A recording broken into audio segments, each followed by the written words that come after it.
የቀረጥና ኬላ ጉዳይ ሲሪየስ ጉዳይ እንደሆነ ይህ ምክር ቤት እንዲገነዘብ ፈልጋለሁ።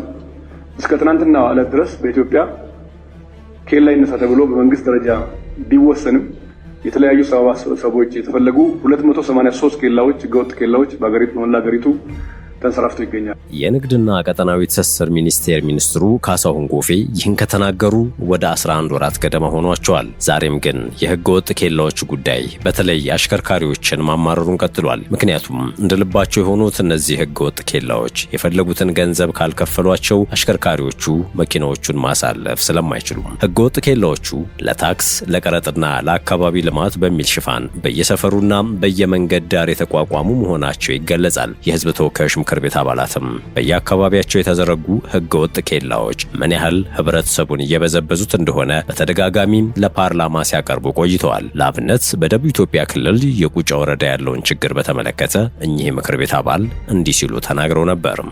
ነው ማታ አንዱ ገንዘብ ዘርፎ ለራሱ ሲያበቃ ሌላውን ይተካል፣ እየተፈራረቁ ማለት ነው። ከና ጠባቂዎች ያ የተወጠረውን ገመድ ይሄን ምናልባት በተጨባጭ መረጃ በተደጋጋሚ ያነሳ ነው ስለሆነ የጉምሩክ ኮሚሽን ከሌሎች የመንግስት ተቋማት ጋር በመሆን ባለፈው ዓመት ባደረገው ጥናት በኢትዮጵያ የጸጥታ ችግር ያለባቸውን አካባቢዎች ሳይጨምር 297 የሚሆኑ ህገወጥ ኬላዎች እንዳሉ ይፋ አድርጎ ነበረ።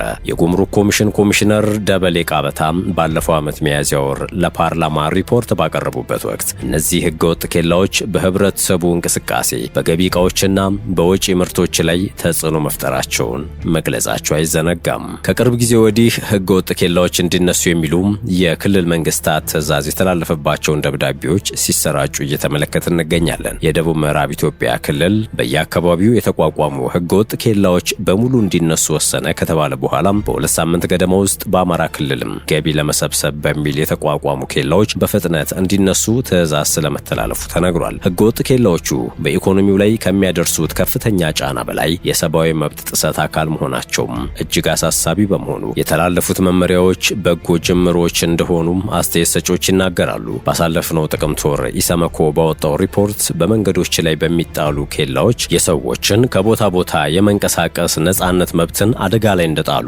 መግለጹ ይታወሳል። በኦሮሚያም፣ በአማራ፣ በጋምቤላና በቤንሻንጉል ጉሙዝ ክልሎች በሚጣሉ የሰዓት እላፊ እንቅስቃሴ ገደቦች በየአካባቢው በሚንቀሳቀሱ የታጠቁ ኃይሎችና በመንግስት የጸጥታ ኃይሎች በመንገዶች ላይ በሚጣሉ ኬላዎች የመንገድ መዘጋት ትዕዛዞች የሰዎች ከቦታ ቦታ የመዘዋወር ነጻነት መብት አደጋ ላይ መውደቁን ነው የኢትዮጵያ ሰብአዊ መብቶች ኮሚሽን ኢሰመኮ ያሳወቀው። የኢሰመኮን ሪፖርት ወደ ኋላ ላይ እንመለስበታለን።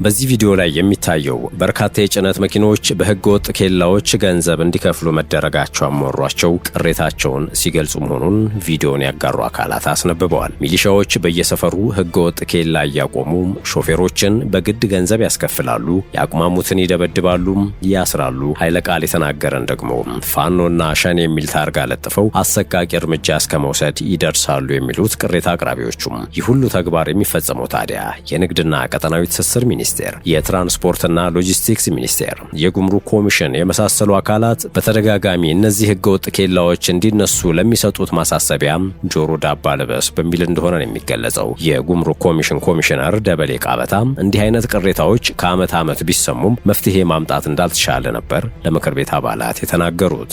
ምናልባት ተፈጻሚ የሚሆን ከሆነ አሁን የክልል መንግስታት እነዚህን ህገወጥ ኬላዎች እንዲነሱም ትዕዛዝ እያስተላለፉ መሆኑን የተሰማው። የዛሬ 15 ቀን የደቡብ ምዕራብ ኢትዮጵያ ህዝቦች ክልል በየአካባቢው የተቋቋሙ ህገወጥ ኬላዎች በሙሉ እንዲነሱ ወስኗል ተብሏል። የደቡብ ምዕራብ ኢትዮጵያ ህዝቦች ክልል ለታክስ ለቀረጥና ለአካባቢ ልማት በሚል ሽፋን በየሰፈሩና በየመንገድ ዳር የተቋቋሙ ህገወጥ ኬላዎች ሙሉ በሙሉ እንዲነሱ ውሳኔ ማስተላለፉ ነበር የተዘገበው። በክልሉም ተግባራቸውን የሚቀጥሉ ኬላዎች የኮንትሮባንድ ንግድን ለመከላከልና ለጸጥታ ስራ አጋዥነት በክልሉ መንግስት ወይም በፌዴራል አካል የተፈቀዱ ብቻ እንደሆኑም ነበር የተገለጸው። ክልሉም ይህንን ውሳኔ ያሳለፈው በየአካባቢው የተቋቋሙ ኬላዎች በክልሉ ኢኮኖሚያዊ እንቅስቃሴ ላይ ከፍተኛ ጫና በማሳደራቸው እንደሆነም አስታውቋል። የክልሉ መንግስት አርብ ህዳር 5 2018 ባወጣው መግለጫ ህገወጥ ኬላዎች ምርት በነጻነትና በተቀላጠፈ ሁኔታ ለገበያ እንዳይቀርብ በማድረግ ዜጎች በስራቸው ልክ እንዳይጠቀሙም እንቅፋት ሆነዋል ብሏል።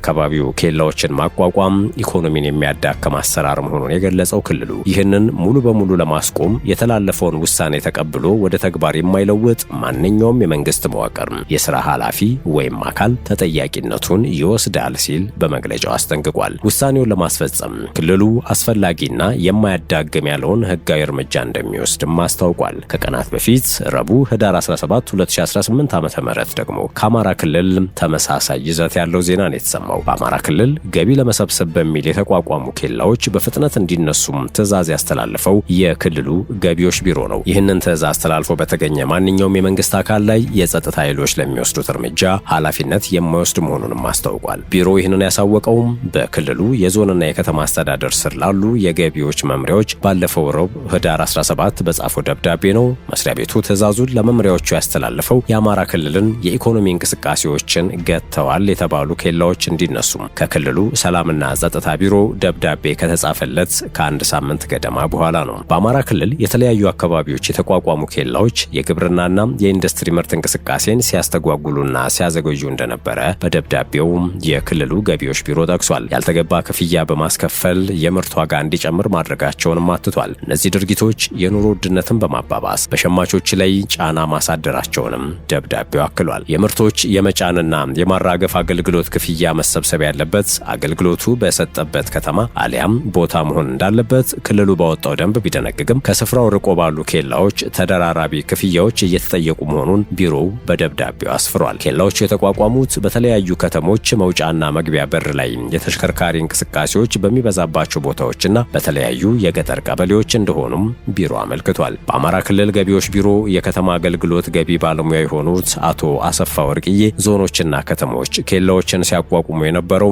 ገቢን ለመሰብሰብ በሚደረግ ጥረት እንደነበረ አስረድተዋል። ሆኖም በተወሰኑ ኪሎ ሜትሮች ልዩነት የሚቋቋሙ ኬላዎች መበራከታቸው የአሽከርካሪዎች መጉላላት ማስከተሉን እንዲሁም በእነዚህ ቦታዎች የሚጠየቁ ክፍያዎች የምርት ዋጋ ጭማሪ እንዲኖር ማድረጉን የሚያብራሩት አሽከርካሪዎች ለምርቶች መጫንና ማራገፍ አገልግሎት የሚጠየቁት ክፍያ አንድ ቦታ ላይ ከከፈሉ በሌሎች ኬላዎች ላይ ክፍያ የፈጸሙበትን ደረሰኝ አሳይተው ማለፍ ይገባቸው እንደነበር ባለሙያው ይገልጻሉ። ችግሩ ድግግሞሽ ክፍያ መጠየቃቸውን የሚሉት ባለሙያው ይህ አሰራር እንዲቀርና ኬላዎቹ እንዲነሱ ውሳኔው መተላለፉን ተናግረዋል። የአማራ ክልል ምክር ቤት ባለፈው ዓመት ታህሳስ ወር ያጸደቀው የከተሞች የአገልግሎት ገቢ አሰባሰብና ታሪፍ ማሻሻያ ደንብ ምርቶችን ለመጫንና ለማራገፍ የሚሰበሰበውን ክፍያ በቁርጥ አስቀምጧል። ክፍያው ለግብርና ምርቶች በኩንታልና በኪሎ፣ ለእንስሳት ደግሞ በአንድ ከብትና በአንድ ዶሮ ተሰልቶ እንደሆነ ደንቡ ይዘረዝራል። የደን ውጤቶች ክፍያ የሚሰላው በሜትር ኪዩብ ተለክቶ እንደሆነም በደንቡ ላይ ሰፍሯል። ይህን ደንብ መሰረት በማድረግ ከተሞቹ የሚያወጡት የታሪፍ ምጣኔ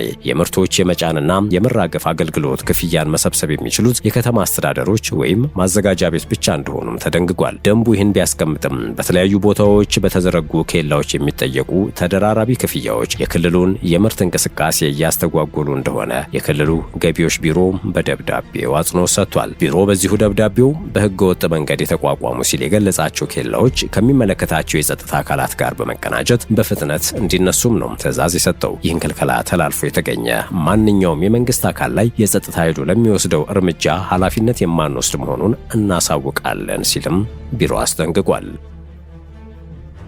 ሕገወጥ ኬላዎቹም ተጽዕኗቸው በኢኮኖሚው ላይ ብቻ አይደለም በሰብአዊ መብቶች ላይ ጭምር እንጂ። ይህንንም የኢትዮጵያ ሰብአዊ መብቶች ኮሚሽን በአራት ክልሎች ባሉ መንገዶች ላይ በሚፈጸሙ ወንጀሎች የሚደርሱ የሰብአዊ መብት ጥሰቶች አሳሳቢ መሆናቸውን ባሳወቀበት ወቅት ገልጾ ነበር። የኢትዮጵያ ሰብአዊ መብቶች ኮሚሽን ኢሰመኮም በአማራ፣ በኦሮሚያ፣ በቤንሻንጉል ጉሙዝና በጋምቤላ ክልሎች ባሉ መንገዶች ላይ በሚደርሱ ጥቃቶች፣ በእገታዎች፣ የንብረት ዘረፋዎችና ውድመቶች የሰዎች ከቦታ ቦታ የመዘዋወር ነጻነት መብት አደጋ ላይ መውደቁን ባስታወቀበት ወቅት በእነዚሁ ክልሎች በሚጣሉ ኬላዎች፣ የመንገድ መዘጋት እርምጃዎች፣ የሰዓት እላፊ የእንቅስቃሴ ገደቦችና በመንገዶች ላይ የሚፈጸሙ ወንጀሎች የሚደርሱ የሰብአዊ መብት ጥሰቶች አሳሳቢ ሆኖ እንዳገኘው ነበር የገለጸው። በግጭት አውድ ውስጥና ከግጭት አውድ ውጪ ባሉ አካባቢዎች ያደረገውን የሰብአዊ መብቶች ክትትልና ምርመራ ግኝትን በተመለከተ ባወጣው ባሳለፍነው ጥቅምት ወር 2018 የኮሚሽኑ መግለጫ ላይ ክትትልና ምርመራውን ያከናወነው ከሚያዝያ 2017 እስከ መስከረም 2018 ዓ.ም ባሉት ጊዜያት መሆኑን በማሳወቅ ነበር ይፋ ያደረገው። በአራት ክልሎች በተደረገው በዚህ ክትትልና ምርመራ በየአካባቢዎቹ የሚገኙ ነዋሪዎችን፣ የአይን ምስክሮችን፣ የተጎጂ ቤተሰቦችን እንዲሁም የሚመለከታቸውን የመንግስት አካላትን በማነጋገር መረጃና ማስረጃዎችን ማሰባሰቡን ኮሚሽኑ ያመላክታል። ይህንን መሰረት በማድረግም ኮሚሽኑ የመዘዋወር መብት አፈጻጸምን የሚሸረሽሩ ናቸው ያላቸውን አሳሳቢ የሰብአዊ መብት ጥሰቶችን በመግለጫው ዘርዝሯል። በኦሮሚያ፣ በአማራ፣ በጋምቤላና በቤንሻንጉል ጉሙዝ ክልሎች በሚጣሉ የሰዓት እላፊ የእንቅስቃሴ ገደቦች፣ በየአካባቢው በሚንቀሳቀሱ የታጠቁ ኃይሎችና በመንግስት ኃይሎች በመንገዶች ላይ የሚጣሉ ኬላዎች፣ የመንገድ መዝጋት ትዕዛዞች ምክንያት የሰዎች ከቦታ ቦታ የመዘዋወር ነጻነት መብት አደጋ ላይ መውደቁን ኢሰመኮ በመግለጫው ላይ አስፍሯል። በእነዚሁ ክልሎች ባሉ በመንገዶች ላይ በሚደርሱ ጥቃቶች፣ እገታዎች፣ የንብረት ዘረፋዎችና ውድመቶችም በዜጎች በነጻነት የመዘዋወር መብት ላይ ተመሳሳይ አደጋ መፍጠራቸውን ኮሚሽኑ አስገንዝቧል። እርምጃዎቹና ጥቃቶቹም ከመዘዋወር ነጻነት መብቶች ባሻገር በህይወት የመኖር የአካልና የንብረት ደህንነት መብቶች ላይ ጥሰቶችን ማስከተላቸውን ማረጋገጡን ነበር ብሔራዊው የሰብአዊ መብት ተሟጋች ተቋም በወቅቱ መግለጫ ያሳወቀው። በእነዚህ ድርጊቶች ተጎጂ በሆኑ ሰዎች ላይ በቀጥታ ከሚደርሱት የሰብአዊ መብቶች ጥሰቶች በተጨማሪ በቤተሰብ ላይ የሚደርሰውን ዘርፈ ብዙ ጉዳት፣ የስነ ልቦና ጫና እንዲሁም በአጠቃላይ ማህበረሰብ በህግ ስርዓት ላይ ያለውን እምነት የመሸርሸር አደጋ ኢሰመኮ አሳሳቢ ሆኖ እንዳገኘውም በመግለጫው አጽንኦት ሰጥቷል። መንግስት በመንገዶች ላይ በታጠቁ ኃይሎች ለሚደርሱ ጥቃቶች፣ እገታዎች፣ የንብረት ዘረፋዎችና ውድመቶች ተገቢውን ትኩረት መስጠት እንዳለበት ነበረ በወቅቱ መግለጫው ያመላከተው።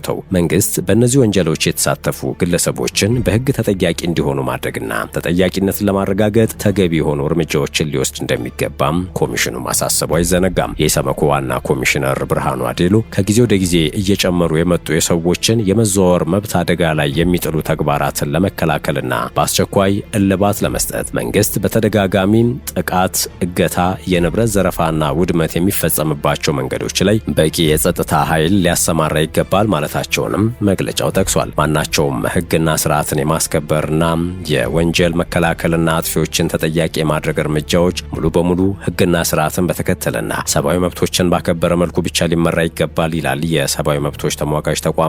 የክልልና የፌዴራል አስተዳደርና የጸጥታ አካላት ሊያረጋግጧቸው የሚገቡ ጉዳዮችንም ዘርዝሯል። የጸጥታ አካላቱ የእንቅስቃሴ ክልከላዎችን፣ ያለአግባብ የሚጣሉ ኬላዎችን፣ የእንቅስቃሴ ገደብ እርምጃዎችንና አስፈላጊና ተመጣጣኝ መሆናቸውን ከመጠን በላይ እንቅስቃሴ የሚገድቡ ከፍተኛ መስተጓጉልን የሚያስከትሉና የአስፈላጊ አገልግሎትን ተደራሽነት የሚያናጉ አለመሆናቸውን ሊያረጋግጡ እንደሚገባም ነው ኢሰመኮ በወቅቱ መግለጫው አሳስቦ የነበረው። የተከበራችሁ የሸገር ታይምስ ቤተሰቦች ለአሁኑ ያዝነው ጥንቅራችን ያደመጣችሁትን ይመስል ነበረ።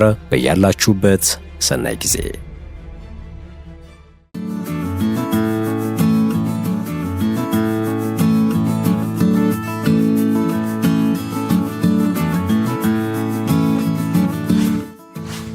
ሸገር ታይምስ ሚዲያን ሰብስክራይብ በማድረግና ደወሉን በመጫን ይከተሉን።